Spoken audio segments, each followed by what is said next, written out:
Welcome to another video. My name's Celia and I help people release their potential. Now in today's video, I want to talk about the power of belief. When we believe, our belief creates the fact. You see, it's actually doubt that kills our dreams. In my last video, I talked about how the subconscious mind works, and I used this illustration of the stick man that was created a long time ago in the 1930s by Dr. Thurman Fleet. This illustration is used an awful lot by Bob Proctor in his teachings, and Bob Proctor often says, if you can hold it in here, you can have it here. You see, whatever's going on in your life, whatever results you're getting in your life, you can change those by changing your thoughts. And I explain that in more detail in the video that I mentioned earlier. So do have a look at the video if you haven't seen it yet. I'll put the link there. See, most of the time, the reason we have doubt about something and we doubt that our goals are going to be fulfilled or our dreams are going to be fulfilled is because we're either looking at the current situation or we're thinking about our past. Like, oh, this happened to me. I'm not good enough. I've never been good enough. Or I got fired from that job. Or I failed all those exams. There's a really good illustration that Dr. Wayne Dyer gave that life works like a speedboat. I'm not sure he said it exactly like that, but I'm going to give my version of it. That is a speedboat. Okay, I'm not an artist, but that is a speedboat. Use your imagination. So this is called the wake. And it's basically what's left behind as the speedboat moves forward. So it's kind of all the ripples in the water and things like that. That's called the wake. That's the engine that propels the boat.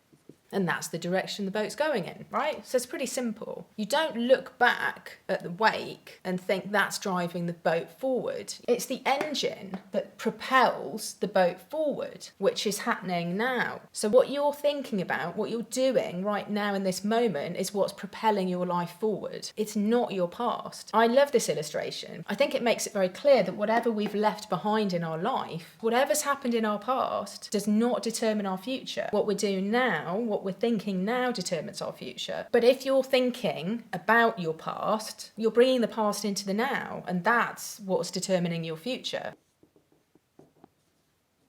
I want to use this stick man illustration again. We have our conscious part of the mind and the subconscious part of the mind. The conscious part of the mind is our subjective thinking part of the mind. So we choose to think certain thoughts. Now, if we choose to think on those thoughts again and again and again, then those thoughts will become beliefs. Beliefs are basically feelings. We act on our beliefs. You know, if we believed that a chair wasn't sturdy enough to hold us, we wouldn't sit on it because we believe we could fall down. So we act based on our beliefs, and our results are formed by our actions. Now, if you believe in your dreams, then your dreams will happen. Simple as that. If we don't believe our dreams are going to happen, then they won't happen.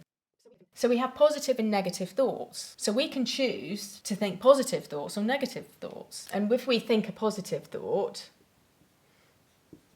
and then we get emotionally involved with that positive thought, then it will seep down into the subconscious mind. And that will become who we are, because we become what we believe in.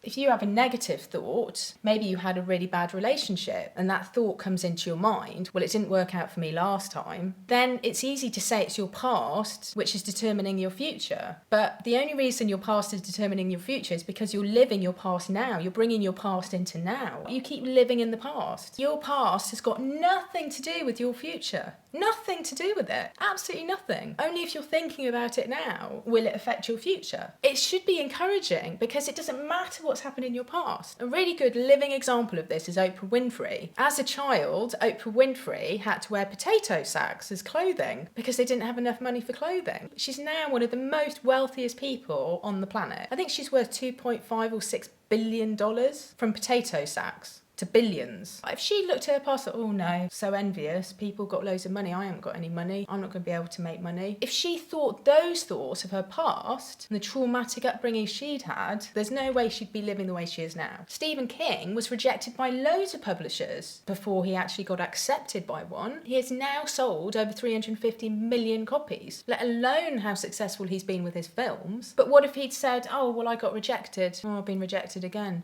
When you think of Albert Einstein, we think of a genius, don't we? But he couldn't even speak properly before the age of 9. He had trouble speaking fluently. What if people had looked and thought, oh, well, can't even talk. He was rebellious, he was expelled from school. It didn't stop him from winning the Nobel Prize in physics. He believed that success is failure in progress. J.K. Rowling, she actually said that she was the biggest failure she knew. She was a lone parent, she was jobless, she had a failed marriage. She's had an extraordinary career with Harry Potter books, becoming films. She's a million or billionaire, I think now. Walt Disney was fired from a newspaper because he wasn't creative enough. Walt Disney. Brilliant, isn't it? Love it. It's so easy to look at our current results and to get disheartened. That's why we keep needing to feed our thoughts with positive thoughts and not the results we're currently getting. It'd be so easy for me to look at the results of this YouTube channel. Like, I'm lucky if I reach 20 or 30 people viewing my videos. I work hard to put another video out and I get like 10 or maybe 11 people viewing it that I am very grateful for. But I would obviously like many, many people to view my videos. I could just give up and say, oh, well, nobody really wants to listen to me talk. I don't think I'll bother doing this anymore. But you see, the thing is, we progress by all the small steps that we're taking, those little steps, and you just keep going because you believe in yourself, because you know the goal, and that's what gets you to keep going and stop looking at your current results. But I could easily give up and look at my current result, but I don't, because I think it might take a year, might take 2 years, might take 3 years, might take 5 years. I'm going to keep going towards my goal little by little. And that's what makes me excited, because I can see the end goal. I'm going to enjoy the process while I'm reaching it. So you mustn't be disheartened by looking at your current result. So be encouraged and don't give up, because it's doubt that kills the dream. Keep going. A beautiful house starts off with putting some bricks together. Then just click your fingers and there's the house. It takes time for dreams to come into fulfillment. That's why it's important to enjoy the now, enjoy the process as you're getting there. I believe that Thomas Edison failed 999 times before he succeeded at creating the light bulb. But I think he said that he didn't see it as failures, he just had worked out what doesn't work. So that's positive. Failing 999 times. Could you fail that many times? Believe in yourself. I hope you're encouraged. And remember, stop looking at this and keep looking at your dreams. Focus on your dreams. Focus on your dreams. Get emotionally involved in your dreams and they will become a reality. If you keep looking at your current results, you'll keep getting your current results. If you haven't subscribed yet, then please hit the subscribe button and I look forward to seeing you on my next video. Bye.